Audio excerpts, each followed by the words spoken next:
Hello students, this is Harpreet Kaur from English Frog Club and today we are going to do part 2 of the chapter 6 of the book Footprints Without Feet. The title of the chapter is The Making of a Scientist and we are going to do the part 2 of it.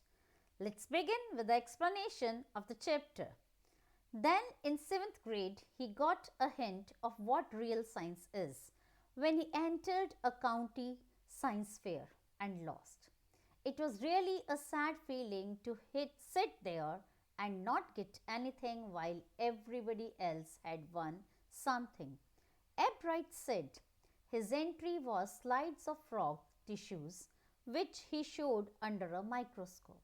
He realized the winners had tried to do real experiments, not simply make a neat display.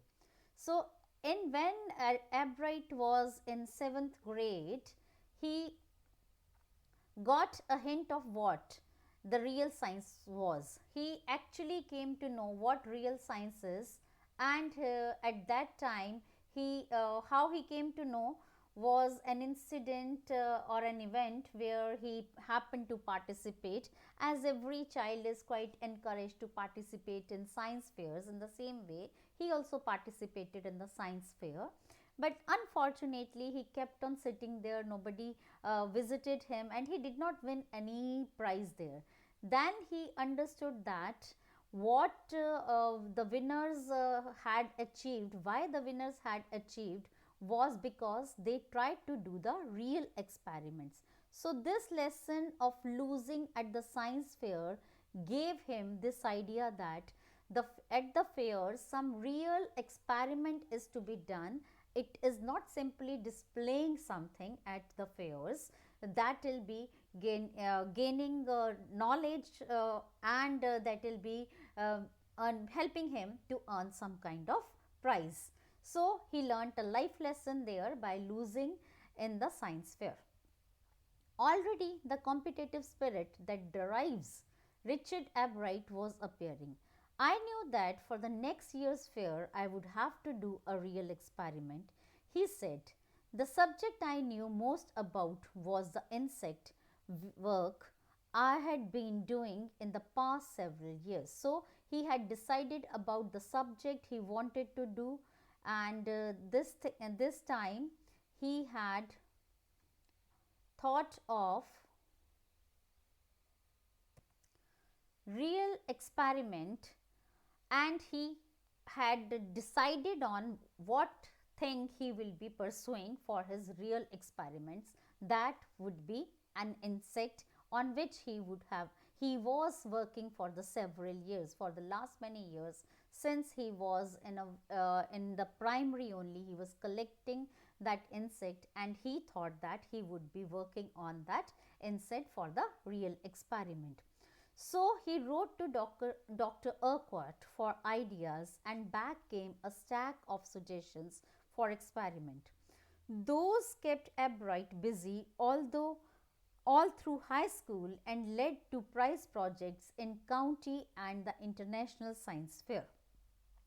So he got some ideas from Dr. Ebright and he kept on working on those ideas, and throughout his high school he was able to keep himself busy, and these experiments on the suggestions of Dr. Ebright made him win many of the prizes in the county and international science fair. For his 8th grade project, now some details of the projects are given here. Now first of all, let's see what was his 8th grade project. Ebright tried to find the cause of a viral disease that kills nearly all monarch caterpillars every few years. Ebright thought the disease might be carried by beetle. He tried raising caterpillars in the presence of beetles. I didn't get any real result, he said, but I went ahead and showed that I had tried the experiment. This time I won. Okay, so his thinking was that this viral disease is been carried because of beetles, so he reared the butterflies in the presence of the beetles, but it did not affect it. But he presented his idea and experiment at the fair and he had won at that time. So further, let's move and see what's there next. Next year in science fair project was testing the theory that viceroy butterflies. Now this time he was working on viceroy butterflies. So the next year his science project was testing the theory that viceroy butterflies copy monarch.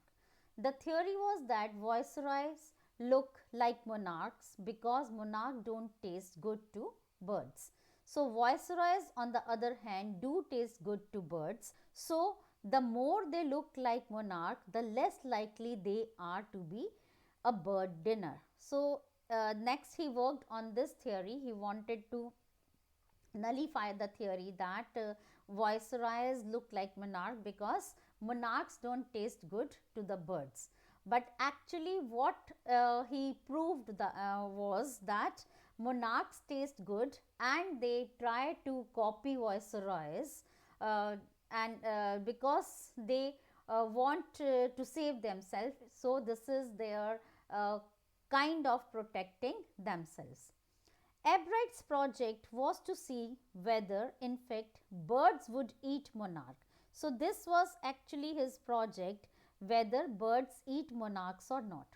He found that a, a starling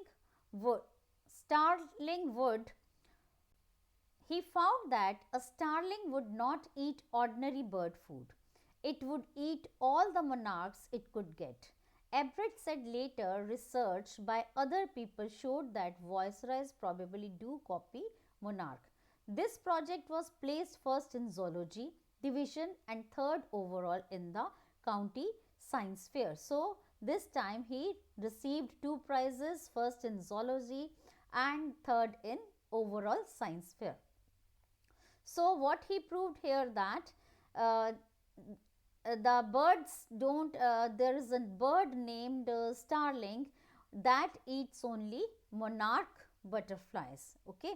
So Ebright here tried a real experiment and he got success in that experiment also, and in this way he started gaining popularity as a young scientist.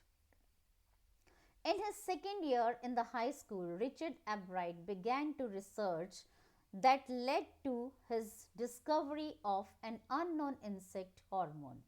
Indirectly, it also led to his new theory on the live cell. So he then when he was in high school, he started working on an insect hormone, and it was the beginning of his theory on the live cells. The question he tried to answer was simple. What is purpose of the 12 tiny gold spots on the monarch pupa? Okay, so this was the question that he tried to study. He started studying the tiny golden spots on the monarch pupa. Everyone assumed the spots were just ornamental. So what does ornamental means here? Ornamental means that it adds to the beauty of the butterfly. Ebright said, but Dr. Urquhart didn't believe it.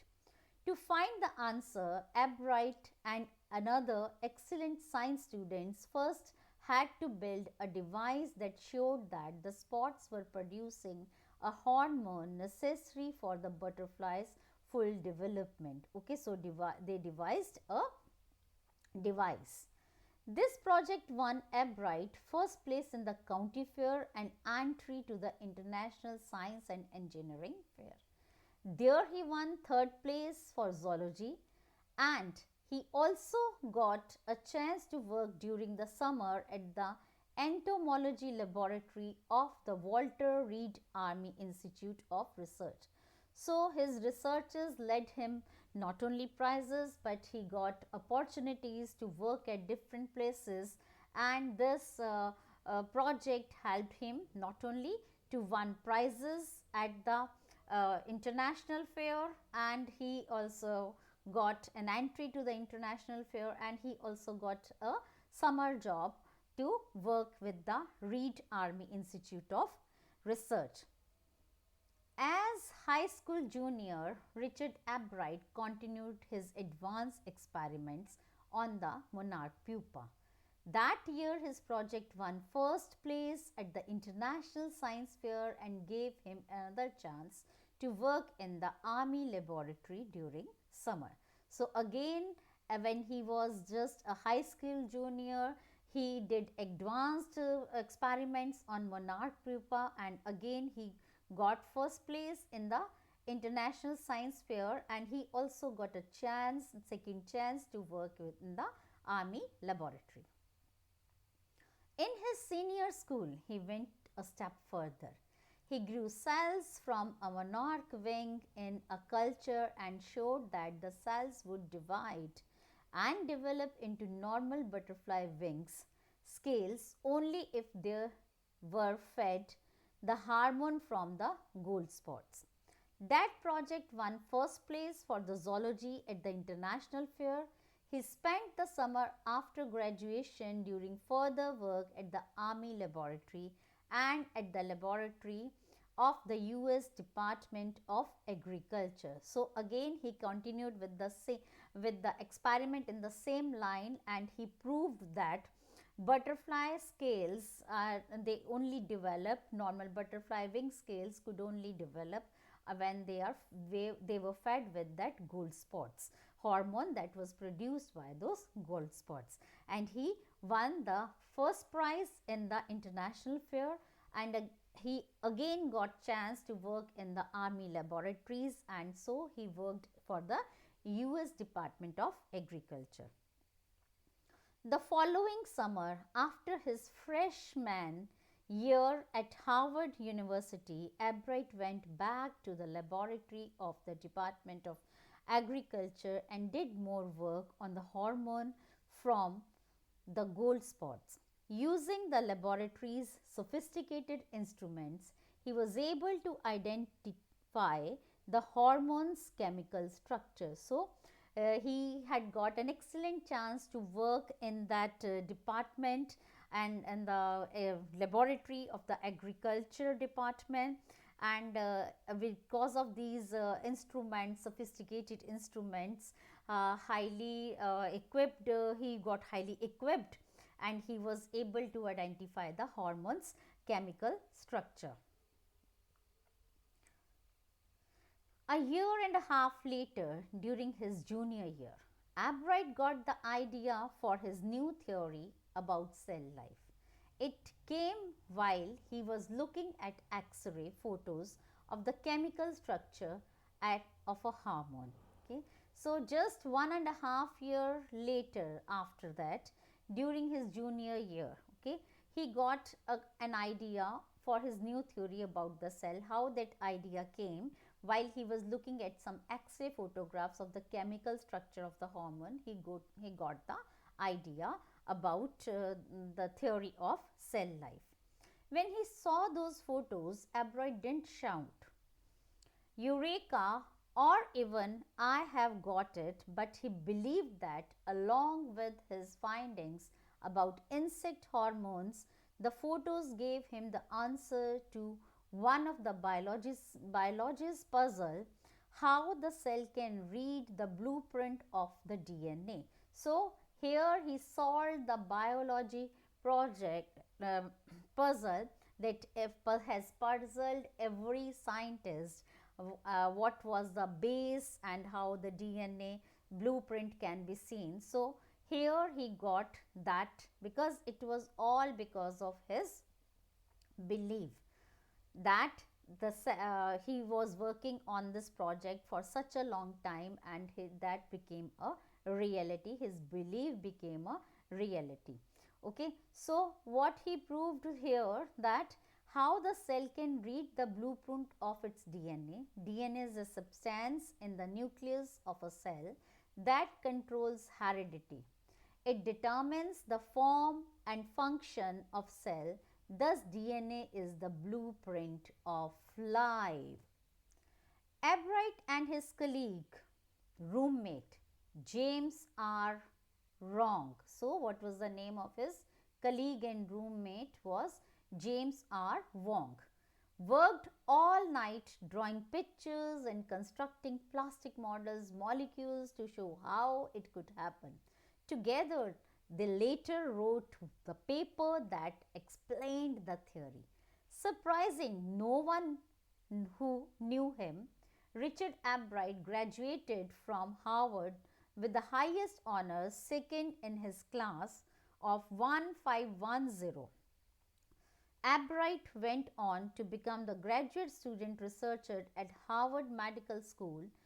There he began doing experiments to test his theory. Okay, so he graduated from Harvard and he was second out of 1510 students, and he started like as a researcher at the Harvard Medical School. If the theory proves correct, it will be a big step towards the understanding of the process of life. It might also lead to new ideas for preventing some types of cancer. So, what are the benefits of the success of if the theory becomes successful, proves to be successful? What could be the possible benefits of this theory? So, it could help in various some types of cancer for identifying the disease and the pattern that is for pattern for the spread of the cancer, so that can be controlled. All of this is possible because of Albright's scientific curiosity.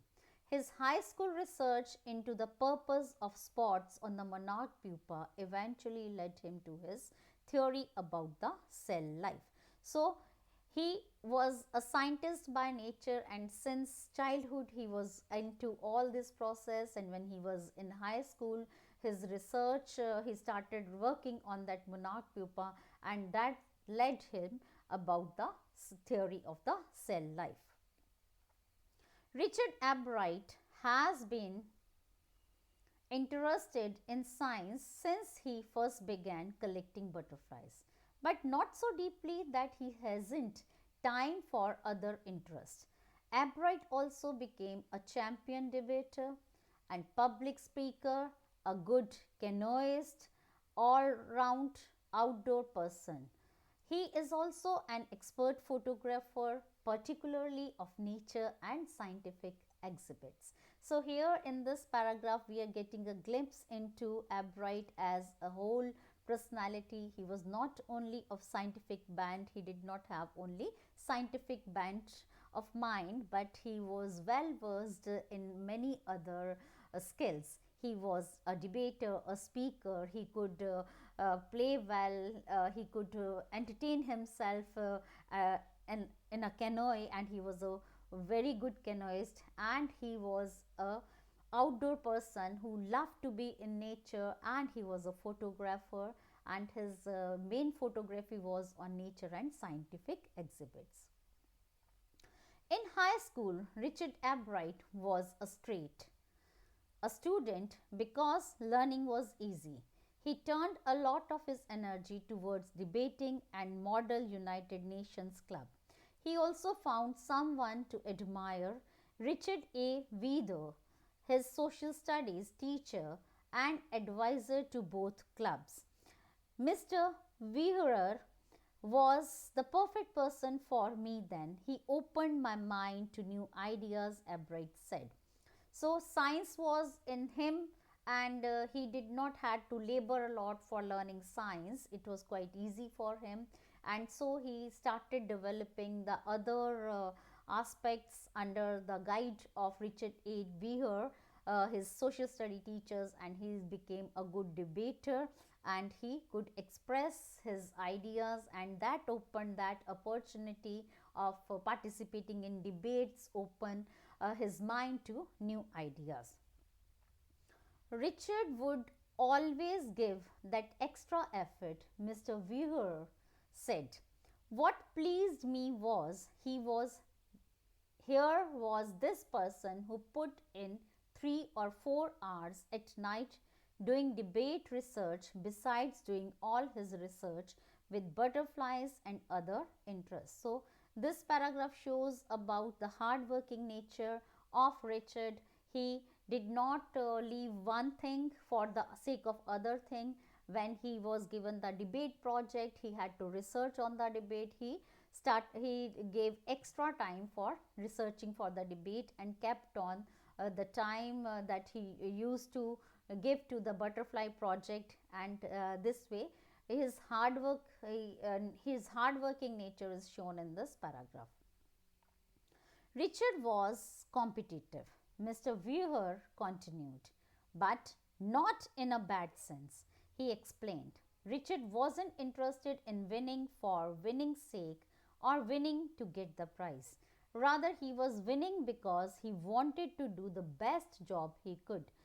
For the right reasons, he wants to be the best. Okay, so according to his professor of social studies, Richard was very competitive, but his competition spirit was on the positive side. He never wanted to compete because he wanted to win the prize, but he competed uh, to give his best shot, and that was the reason why he could win the prizes, as he was trying to give his best. He wanted to be the best.